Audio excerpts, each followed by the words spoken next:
ब्रह्मनाद एवं प्रार्थना से प्रारंभ करते हैं।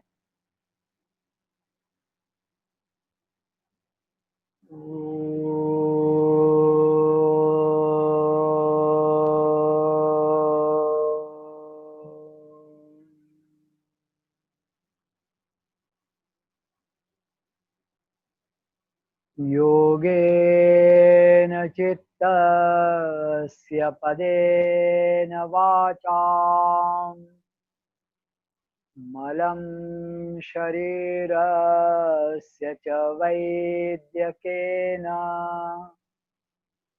योपाकरोत्तं प्रवरं मुनीनां पतञ्जलिं प्राञ्जलिरानतोऽस्मि।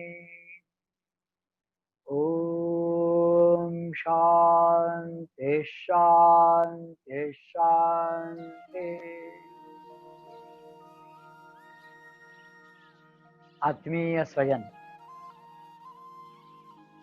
जैसा कि अजित भैया ने अभी कहा कि बहुत उत्साह उमंग के साथ, उल्लास के साथ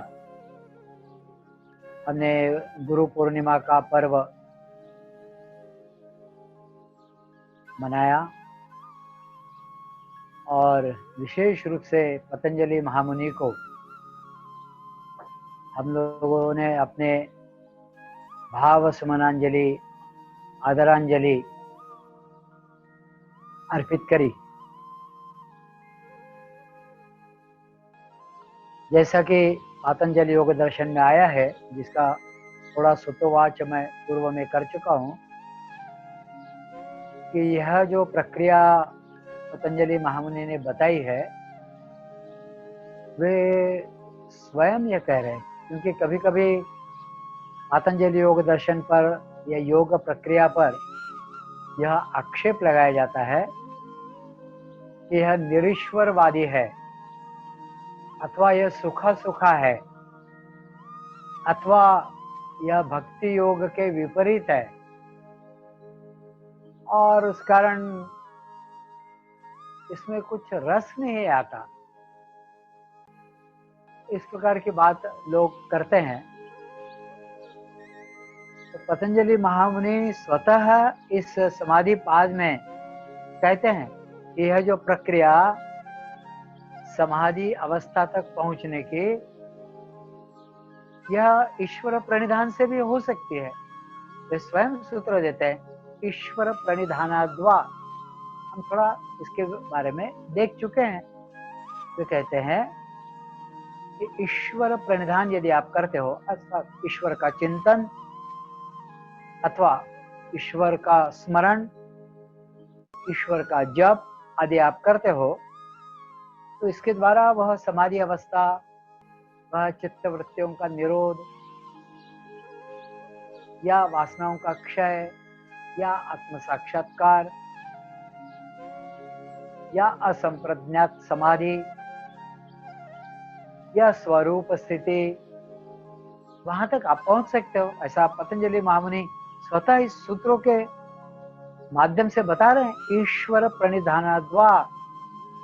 अन्यथा आप ईश्वर का चिंतन करिए, ईश्वर का स्मरण करिए, उससे भी इसको साधना, उस अवस्था को साधना संभव है, ऐसा पतंजलि महामुनि कह रहे हैं।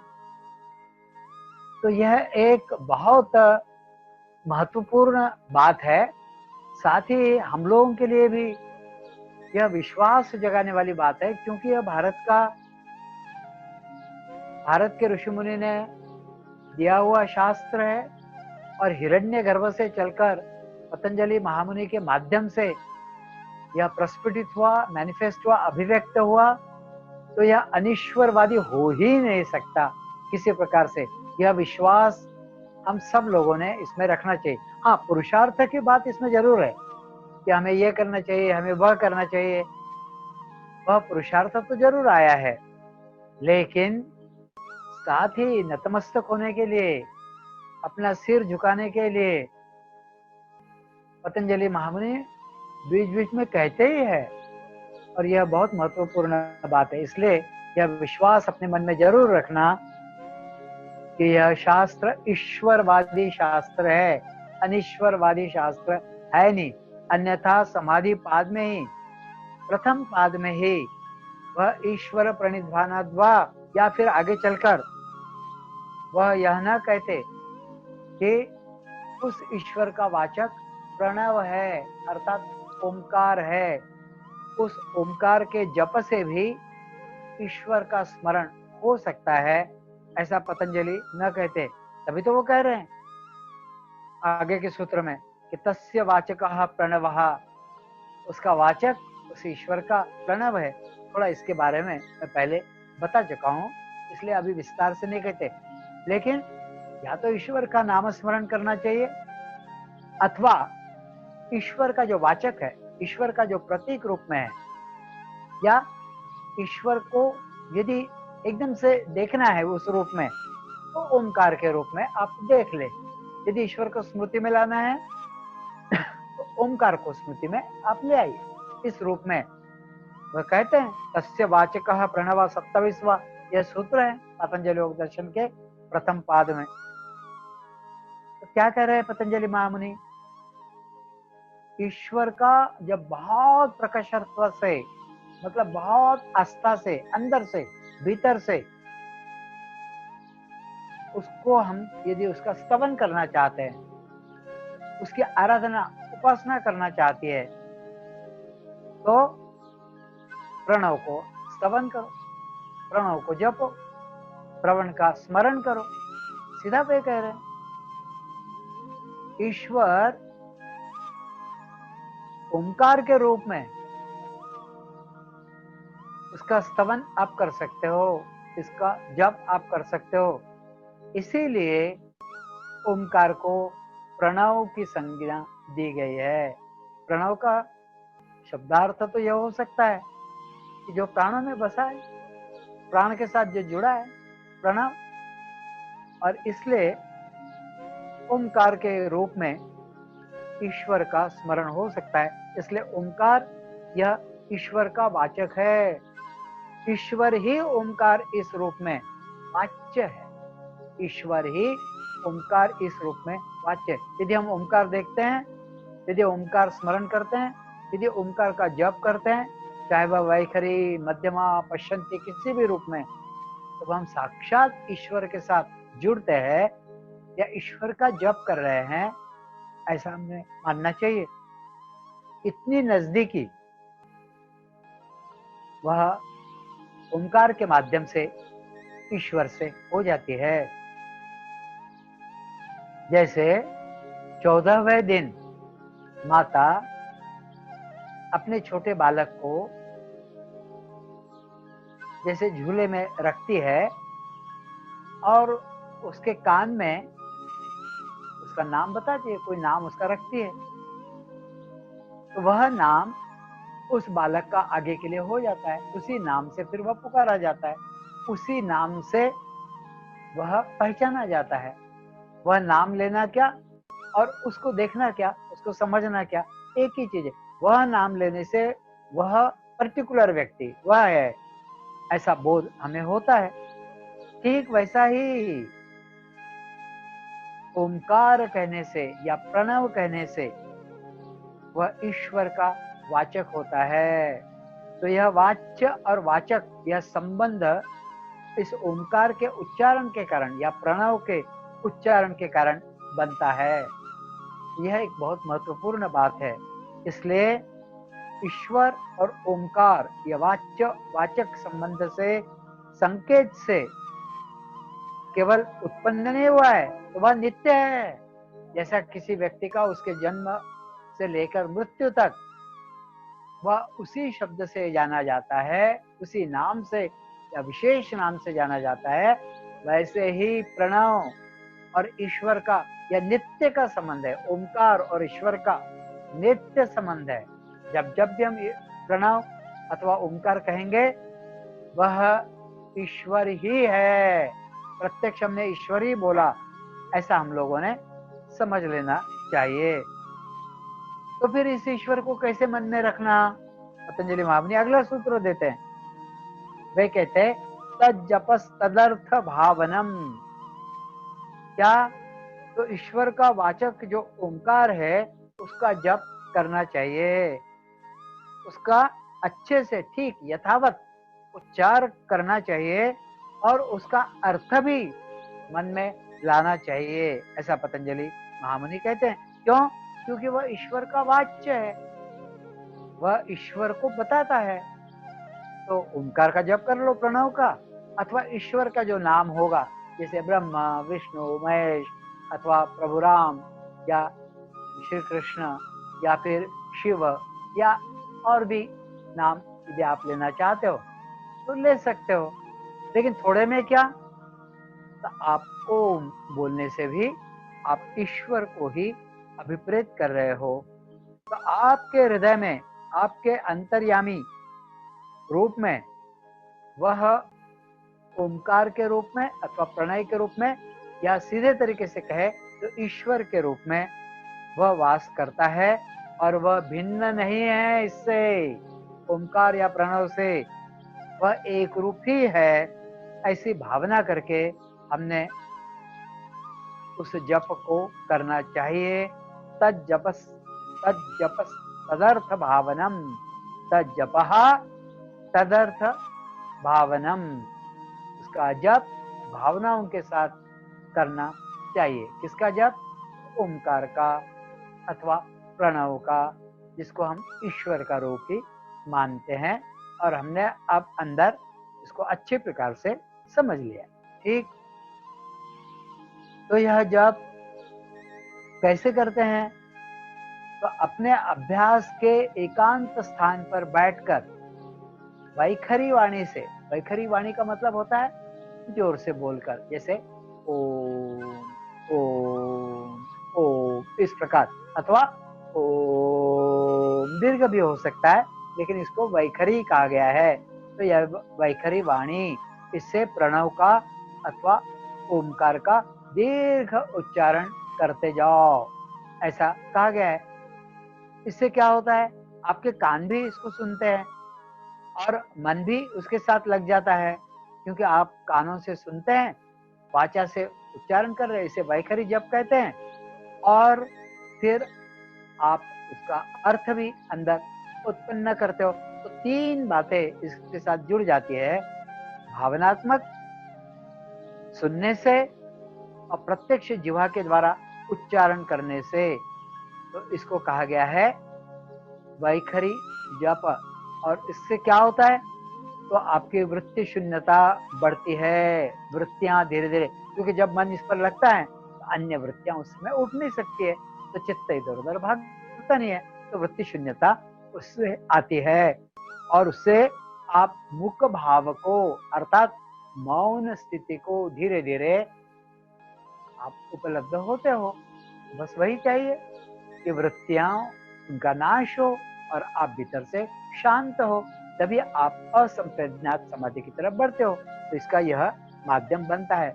फिर दूसरी पद्धति वह बताते हैं प्रणव या ओंकार जप के रूप में। वह कहते हैं कि हम सब में श्वसन क्रिया यह तय है, होती ही है। आप कितनी देर रोक लोगे? रोको भी तो कुंभक के द्वारा, या बाहर रोकोगे या अंदर रोकोगे, थोड़ी देर, 10 सेकंड, 15 सेकंड, 20 सेकंड। कुछ लोग अभ्यास करते हैं। तो हमारा एक अभिसार नाम का एक यहाँ योग इंस्ट्रक्टर कोर्स में युवा था, जो अभी मैड्रिड स्पेन में वह MBA कर रहा है स्विमिंग पर ही।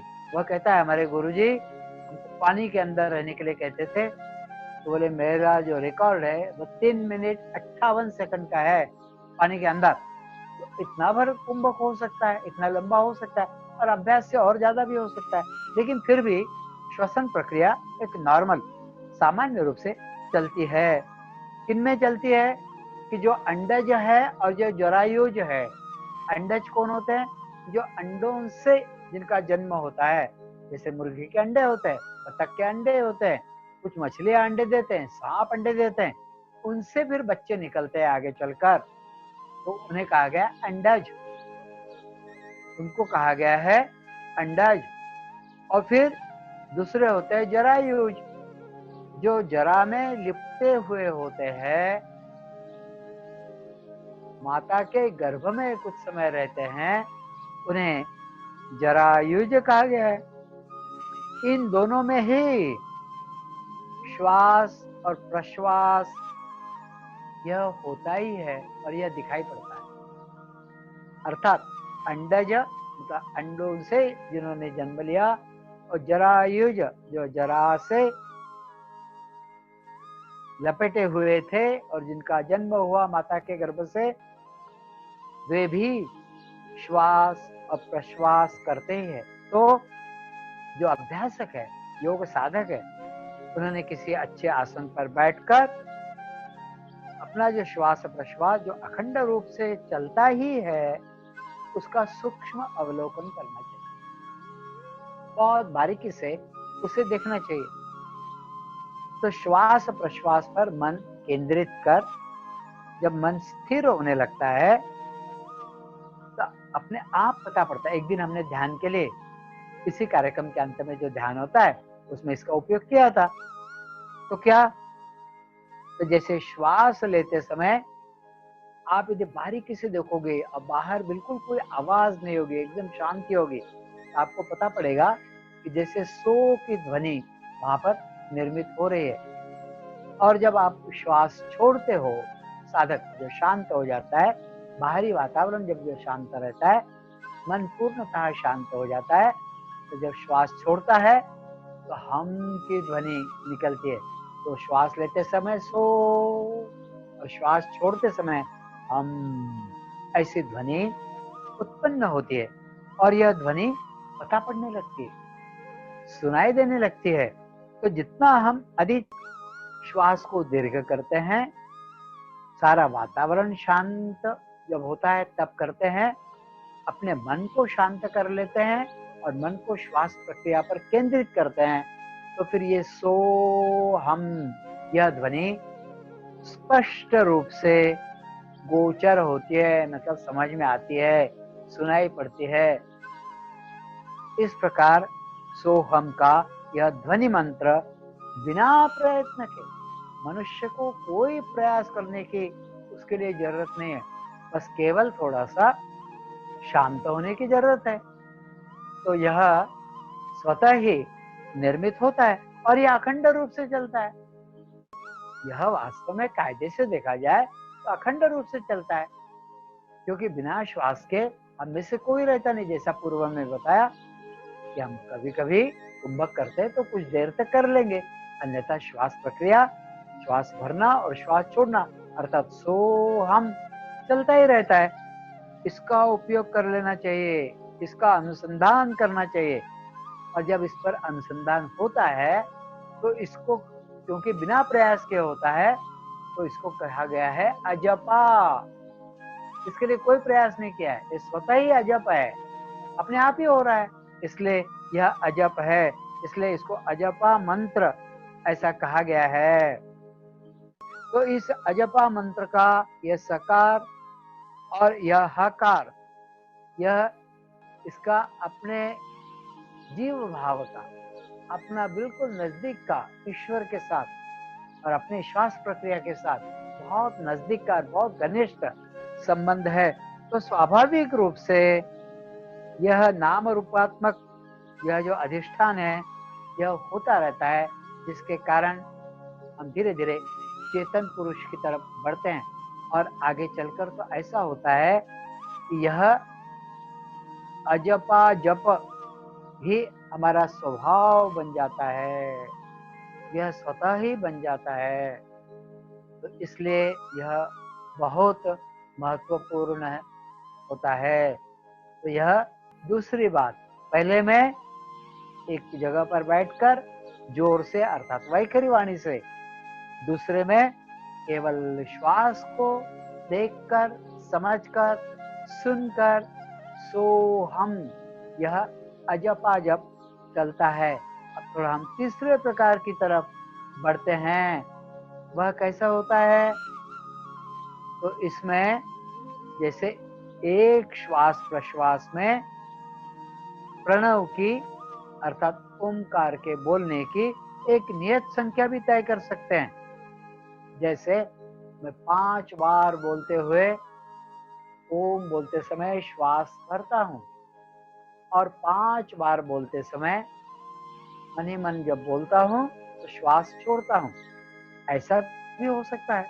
तो धीरे धीरे ओमकार बोलने की या प्रणव बोलने की गति यदि धीमी करता हूँ तो श्वास की गति धीमी होती है, लेकिन प्रत्येक श्वास के साथ मैं 5, 7, 10 बार ओमकार यदि जोड़ता हूँ तो मेरा स्वाभाविक रूप से ओमकार का जप होता है। और इतना ही नहीं, तो आगे चलकर मैं ओम एक श्वास, ओम श्वास बाहर प्रश्वास, इस रूप में भी उसको ले सकता हूँ।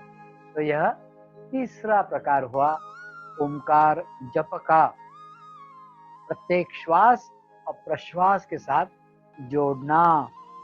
फिर चौथी बात कही गई है वह यह कि यह प्रणव जप तदर्थ भावना, इसका मतलब उसके प्रति भाव मन में उठाकर करना चाहिए।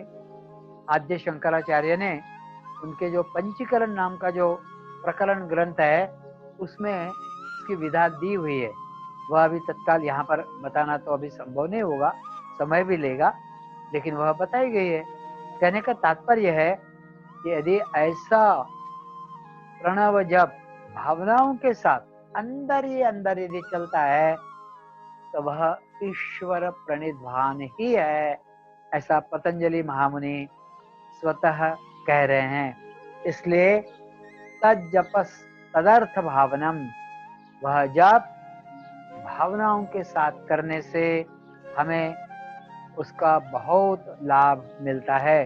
और फिर क्या होता है, तो साधक की बुद्धि में समाधि प्रज्ञा उससे उत्पन्न होती है।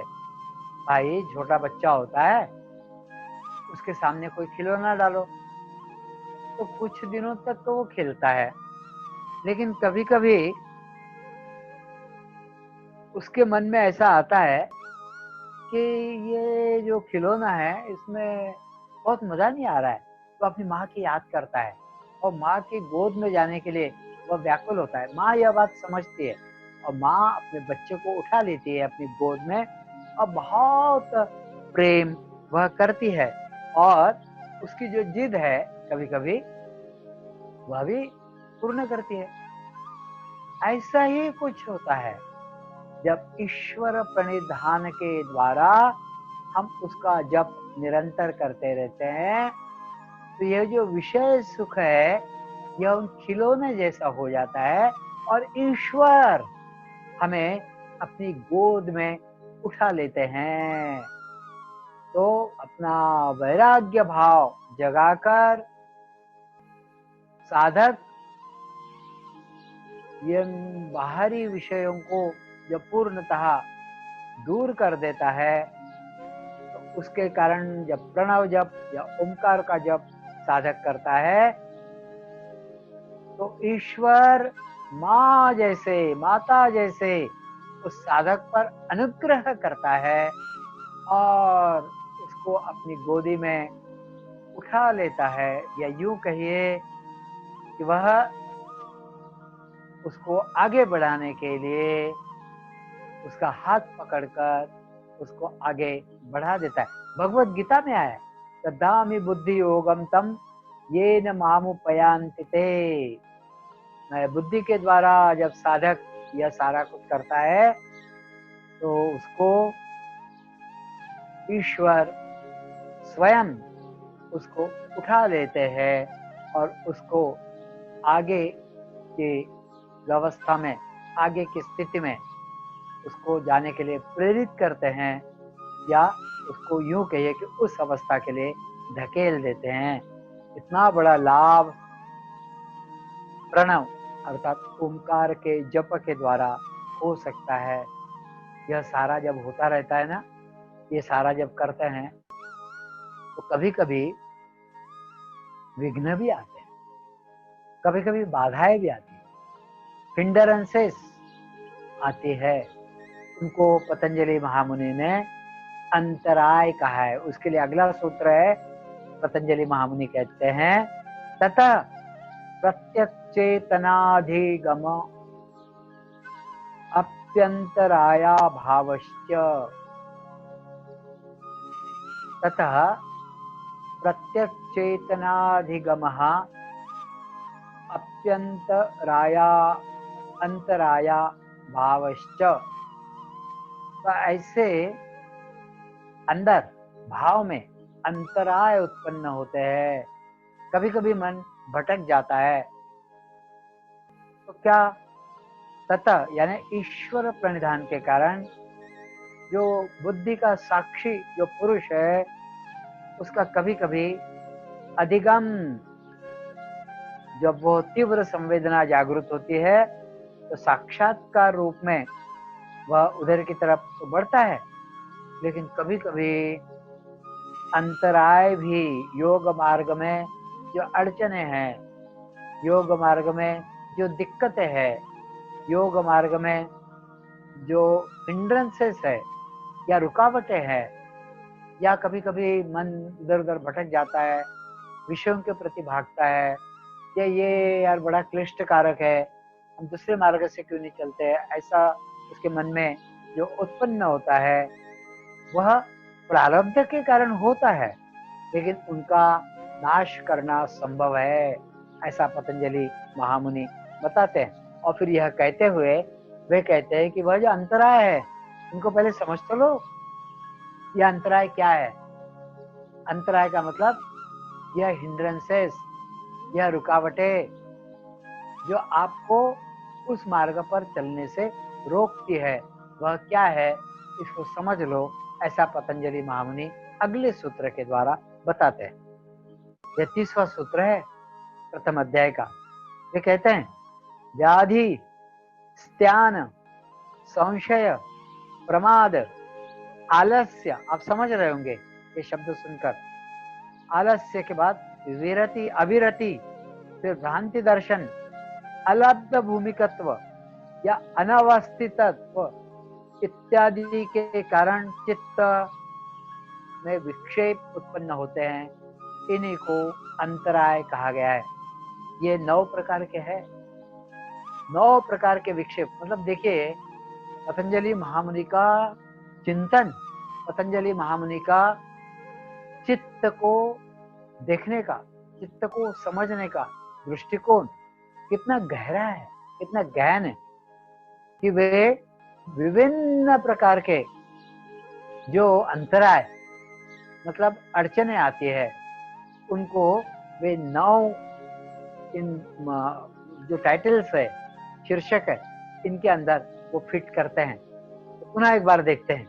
वे कहते हैं व्याधि, दूसरा कहते हैं स्त्यान, तीसरा संशय, चौथा प्रमाद, पांचवा आलस्य, छठवा अविरति, सातवां भ्रांति दर्शन, आठवां अलब्ध भूमिकत्व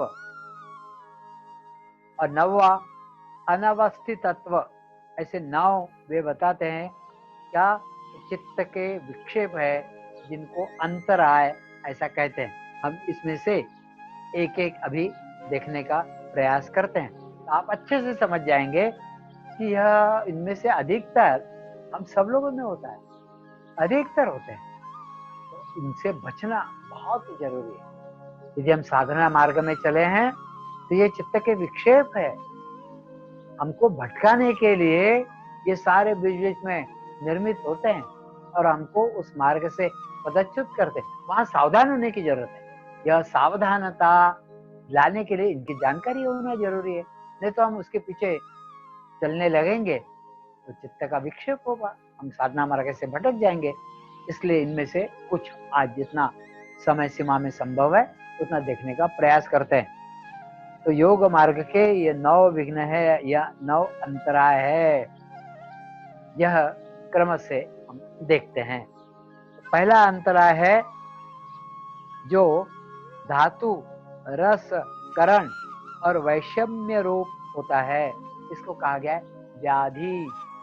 व्याधि का सीधा मतलब तो अपन लेते ही है, जैसे शरीर में कोई बीमारी हुई, कोई तकलीफ हुई, कोई रोग पनपा, हमारे शरीर की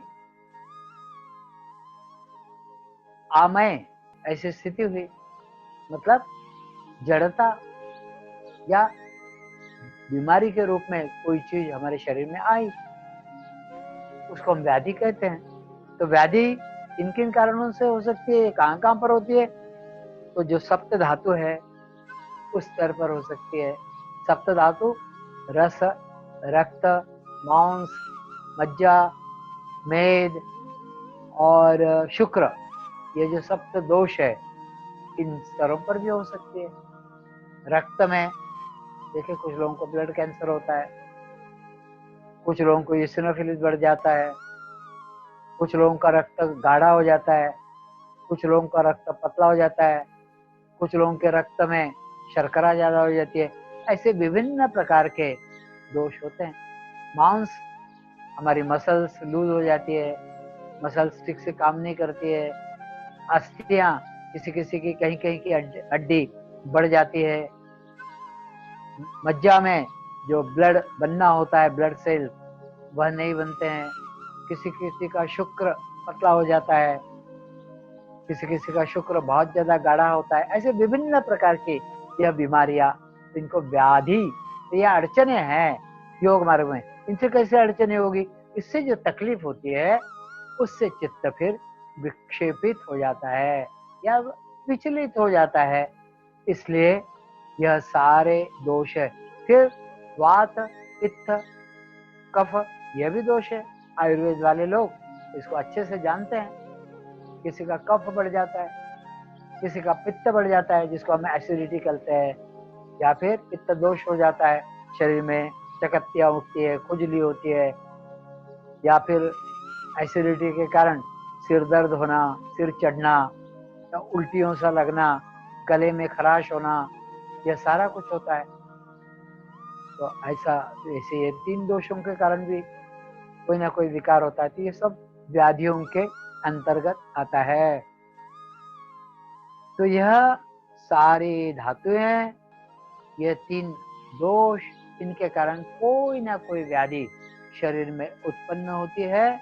और इसके कारण अन्न, पानी आदि जो हम खाते हैं उससे जो रस उत्पन्न होता है वह भी ठीक से मिल नहीं सकता, क्योंकि उसी रक्त से फिर उसी रस से रक्त बनता है, और फिर सारी जो चीजें हैं, मांस, मज्जा आदि आदि, वह सारा कुछ वीर्य आदि वह उसी से बनता है।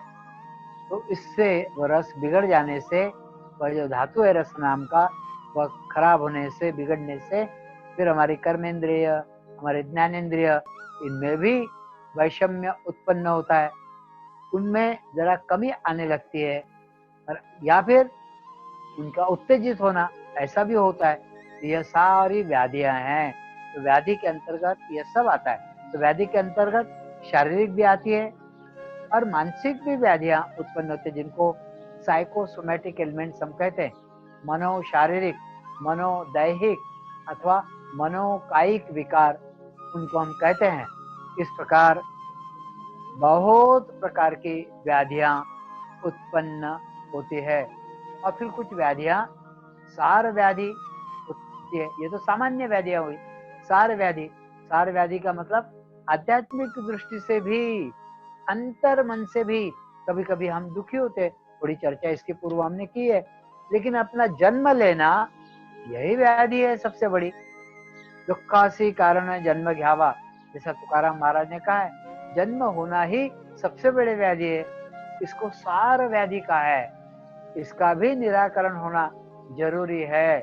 लेकिन इस जन्म में हमने शरीर के माध्यम से ही सारा उपद्व्याप करना है। शरीर के माध्यम से भी हमने पुरुषार्थ करना है। शरीर के माध्यम से ही हमने योग शास्त्र में निपुण होना है। शरीर के माध्यम से ही अष्टांग योग करते हुए हमें उस समाधि अवस्था तक जाना है। तो शरीर माध्यम खलु धर्म साधनम, ऐसा कहा गया है। शरीर यही माध्यम है। तो शरीर सुव्यवस्थित होना यह सर्वप्रथम कर्तव्य है। और फिर आगे चलकर इस शरीर का पुनः जन्म न होना, यह सार व्याधि का निराकरण है। आद्य शंकराचार्य कहते हैं, पुनरपि जननम पुनरपि मरणम पुनरपि जननी जठरे शयनम इह दुस्सारे भव संसारे नहीं नहीं रक्षति डुक्रुन करणे। आदि शंकराचार्य कहते हैं पुनः पुनः जन्म लेना, पुनः पुनः गर्भ में वास करना, यह बहुत बड़े दुख का कारण है। पुनरपि जननम पुनरपि मरणम, मरते समय भी भयानक दुख होता है, भयानक कष्ट होते हैं। तो यह जो प्रारब्ध और यह जो भोग है, यह इस देह को धारण करने के कारण करने ही पड़ते, भोगने ही पड़ते हैं। इनसे भी बाहर निकलना, अर्थात इन व्याधियों से पूर्णतः बाहर निकलना, यह सबसे बड़ा माध्यम है। ऐसा ही दूसरा जो है अंतराय, दूसरा बड़ा विघ्न, वह स्त्यान। यह शब्द थोड़ा सा हम लोगों के लिए अपरिचित है, लेकिन यह आज बता देता हूं। बाकी के जो अंतराय है उनकी चर्चा हम कल करेंगे। स्त्यान, स्त्यान का मतलब होता है चित्त की अकर्मण्यता। पहले इन व्याधियों के कारण क्या हो रहा है, शरीर की अकर्मण्यता हो रही है। व्याधियों के कारण भाई थोड़ी सी फोड़ा फुंसी हो जाती है, उधर ही अपना मन भागता है, तो साधना में कैसे जाएगा। तो दूसरा विघ्न है स्त्यान। मान लो उससे पार हो गए हम, तो स्त्यान ये आलस्य के पूर्व की अवस्था है। क्या, तो मन की अकर्मण्यता, चित्त की अकर्मण्यता, काम ही नहीं कर रहा है। एक सूत्र आता है मांडुक्य कारिका में, लये संबोधय चित्तम। ये जो अकर्मण्य चित्त है, अकर्मण्यता धारण किया हुआ, इस अकर्मण्य चित्त को जगाओ। लय संबोधय चित्तम, इसको संबोधित करो। ये जो लयावस्था में, ये जो शून्यावस्था में, ये जो ऐसा पड़ा हुआ है कि जिंदा है कि मरा है यही नहीं समझ में आ रहा है, ऐसा चित्त क्या काम करेगा। तो यह पहले रजावस्था में, रजस अवस्था में आना चाहिए, फिर सत्व अवस्था में आना चाहिए, और फिर जाकर उसका साधना में उसका रूपांतरण होकर वह शांत होना चाहिए। इस अकर्मण्यता को चित्त की स्त्यान कहा गया है। यहाँ सत्व, रज और तम यह चित्त के तीन घटक है, जैसा कि आप सब जानते हो। तो सत्व का उद्रेक होने से रज और तम ये तो दब जाते हैं, ये थोड़े शांत हो जाते हैं, क्षीण बल हो जाता है इनका, है ना, क्षीण हो जाते हैं। और रजोगुण का उद्रेक होने से सत्व और तम ये क्षीण हो जाते हैं। और जब निर्मलता भीतर से आती है तो उस समय स्वाभाविकता से चित्त प्रसन्न बनता है। और जैसे इंद्रियों के माध्यम से ऐसे चित्त का सत्व, ऐसे चित्त का प्रकाश, ऐसे चित्त का आलोक सब जगह पर फैलने लगता है चारों ओर इंद्रियों के माध्यम से। अर्थात आपके जो पंच ज्ञानेन्द्रिय है, पंच कर्मेंद्रिय, इनके माध्यम से मतलब अच्छे काम आपके हाथ से होना, सुव्यवस्थित ढंग से काम होना। योग कर्मसु समत्वम योग उच्यते, इस प्रकार चित्त की अवस्था बनना। यह जब स्त्यान का नाश होता है तब यह अवस्था बनती है। जब चित्त का कभी कभी रजोगुण के कारण उद्रेक होता है तो विषय वासना जागृत हो जाती है। तो उस कारण मनुष्य का मन, मनुष्य का चित्त यह कर्म की ओर प्रवृत्त होता है, उधर की तरफ बढ़ता है। ये करूं, वो करूं, मुझे ऐसा करना था, मुझे वैसा करना था, मैंने ये स्वप्न देखा, मैं इस स्वप्न को पूर्ण करूं। इस प्रकार मन उसके माध्यम से भी भागता है। और फिर कभी कभी आहार और विहार वह व्यवस्थित न रहने से उधर व्याधि भी होती है और इधर चित्त की अकर्मण्यता भी होती है। कैसे, आपने बहुत भरपेट खा लिया, आपने बहुत तमस ऐसा भोजन कर लिया, आपने काफी समय रखा हुआ भोजन कर लिया, तो उससे क्या होता है, उससे आपका जो तमस गुण है वह जागृत होता है। कभी पेट बिगड़ना, अजीर्णत्वम, कुजीर्णत्वम, अतिजीर्णत्वम, यह सब भी उसके हो सकता है। और उसके कारण फिर चित्त दोषों से मुड़ जाता है, दोषों से भर जाता है। वो दोष पहले देख चुके हैं, मूढ़ता, जड़त्व, भ्रम, प्रमाद आदि सारे जो दोष है वह चित्त में उत्पन्न होते हैं। कभी कभी यह बाह्य कारणों से भी अंदर आते हैं। कभी कभी अंदर ही, अरे क्या करना है मुझे, ऐसा चित्त सोचता है और उस अवस्था में वह रहता है। तो यह जो चित्त की अकर्मण्यता है, उसी अकर्मण्यता को स्त्यान ऐसा नाम पतंजलि महामुनि ने दिया है। तो योग अभ्यासियों के लिए यह बहुत बड़ा विघ्न उत्पन्न करता है। अरे रहने दो, चलो कल कर लेंगे, चलो बाद में कर लेंगे, अरे अभी क्या पड़ा है जल्दी करने की, रिटायर हो जाएंगे तब देखेंगे, अरे जब घर में आराम से बैठेंगे ना तब करेंगे। यह चित्त का मल है, इसी को स्त्यान कहा गया है। तो यह दो विघ्न हुए, पहला विघ्न व्याधि और दूसरा विघ्न है उसको कहा गया है स्त्यान। फिर आगे है व्याधि स्त्यान के बाद संशय, प्रमाद, आलस्य, अविरति, भ्रांति दर्शन, अलब्ध भूमिकत्व। बहुत अच्छा अच्छा कॉन्सेप्ट है, बहुत मजा आएगा आपको सुनते हुए, अच्छा लगेगा। और अनवस्थितत्व, यह चित्त के विक्षेप है, इनकी जानकारी साधक को होना यह बहुत जरूरी है। इसी को ध्यान में रखकर फिर साधक आगे बढ़ सकता है। तो अगला जो विघ्न है वह है संशय। इसके विषय में हम लोग कल जानकारी देखने का प्रयास करेंगे। फिर इन विघ्नों पर मात कैसे करना, इन विघ्नों पर जय कैसे प्राप्त करना, यह भी बताया गया है। उसकी भी चर्चा जैसे ही समय बनेगा, क्योंकि यह बहुत जरूरी है। साधक को सामान्यता इन विघ्नों से बाधाएं उत्पन्न होती है। दैनंदिन जीवन में ऐसा ना कुछ कर्म हमसे हो जाता है, या हमारी इंद्रिया ऐसा कुछ काम कर जाती है, या फिर पूर्व के संस्कार ऐसे कुछ रहते हैं कि हमारे अंदर यह विघ्न उत्पन्न होते हैं। तो साधक ने, योग साधक ने, जिसकी आस्था भी योग पर बढ़ती जा रही है, इन विघ्नों को दूर करना बहुत जरूरी है, ये उसका कर्तव्य है। तो विघ्नों को पहले समझ ले, तो अरे नहीं ये हो रहा है, ये विघ्न है, तो हम तुरंत उसको दूर करेंगे। भाई डायग्नोसिस होना चाहिए, जो उत्तम डायग्नोसिस करेगा वो उत्तम उपचार भी करेगा, इसलिए डायग्नोसिस अच्छा होना चाहिए। इसलिए यह जानकारी हम सब लोगों को होना बहुत जरूरी है। जितने भी लोग सुन रहे हैं वह सब इन विघ्नों को, जिनको अंतराय कहा गया है शास्त्र में, इनको कल सुनने का हम प्रयास करेंगे। आज यहीं रुकते हैं और प्रार्थना से यहाँ पर समाप्त करते हैं। थोड़ी देर आगे ध्यान कार्यक्रम आगे चलकर समाप्त करेंगे।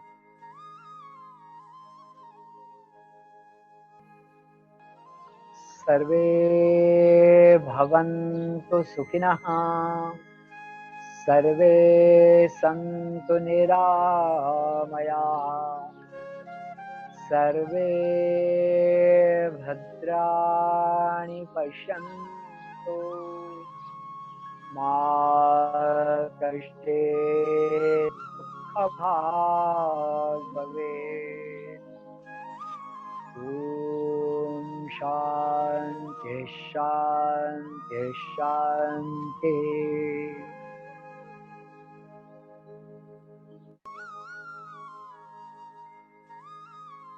जरा देर के लिए सभी लोग शांत बैठ जाएं,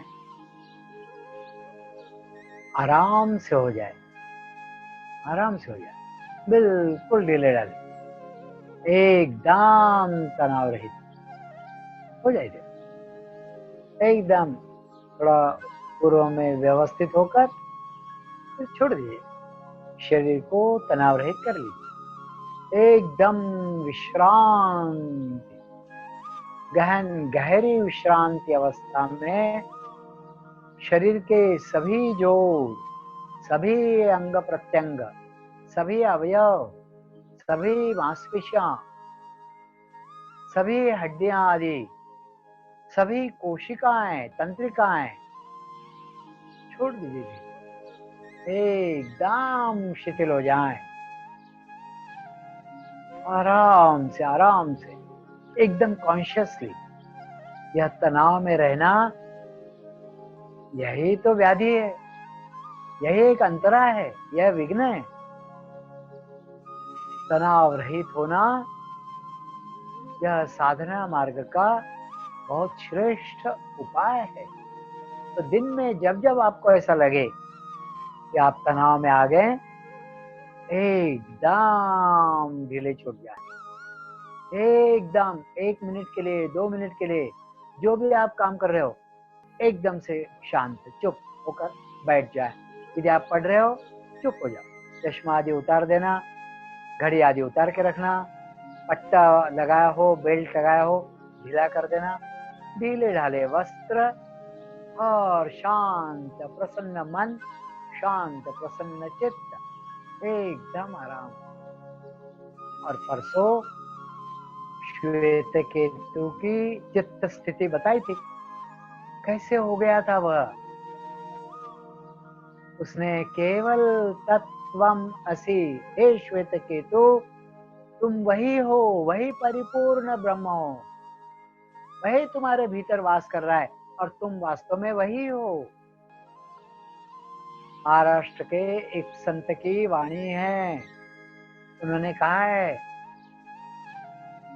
जैसे यह शरीर मूस का बना हुआ है, मूस वह होती है जिसमें सोना पिघलाया जाता है और फिर सोना पिघलने के बाद उसका जो किल्मिश है, उसके अंदर जो अशुद्धियां है, वह सारी जल जाती है और वह कुंदन में रूपांतरित होता है और फिर जिस साँचे में डालो, उस साँचे का वह आकार धारण कर लेता है।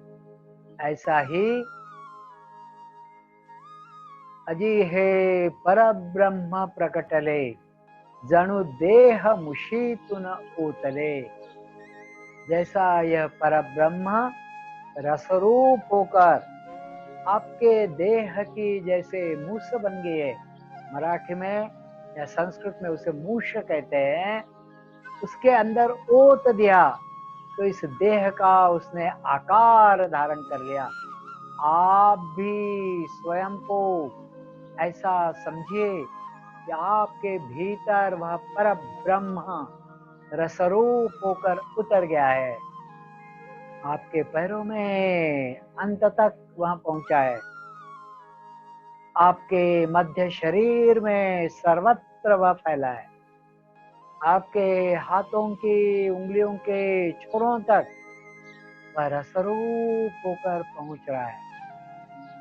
आपके गले गर्दन के क्षेत्र में, आपके चेहरे में, आपके सिर के स्थान पर, भीतर से सब जगह रसरूप होकर अजी है पर ब्रह्म प्रकटले, जनु जैसे यह देह की मूस बन गई है, मतलब आप हो ही नहीं, आपके भीतर वह पर ब्रह्म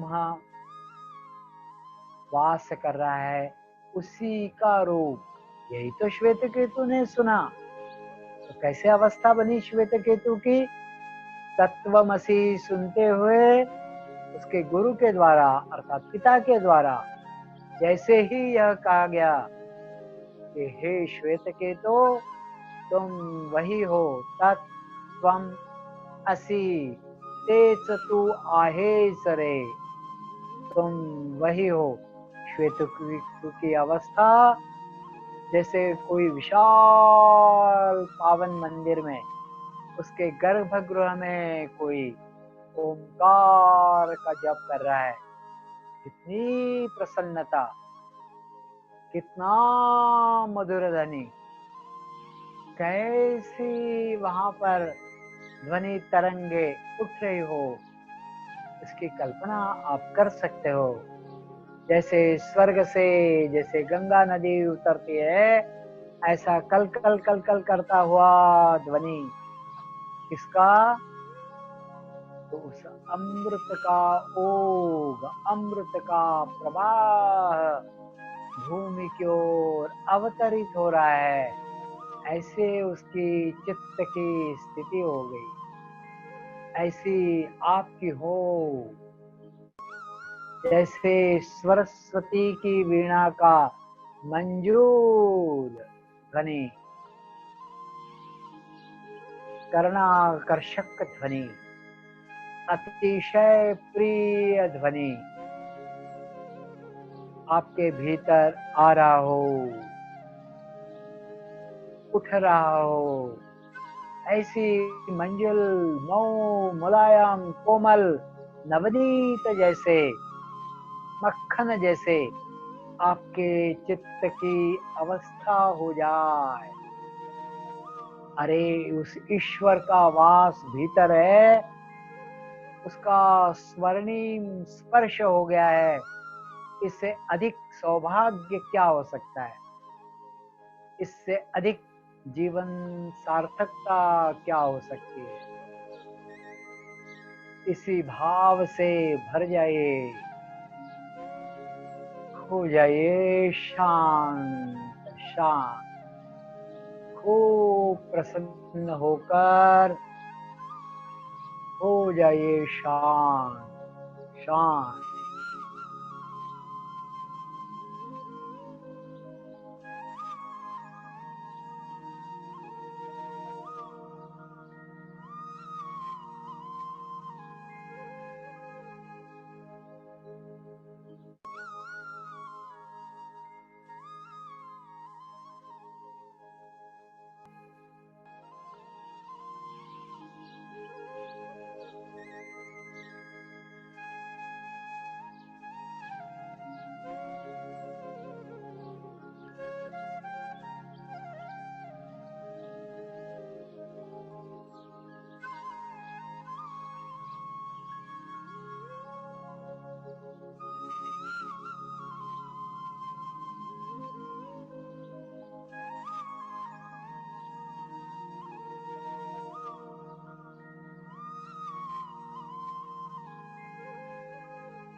ओम शांति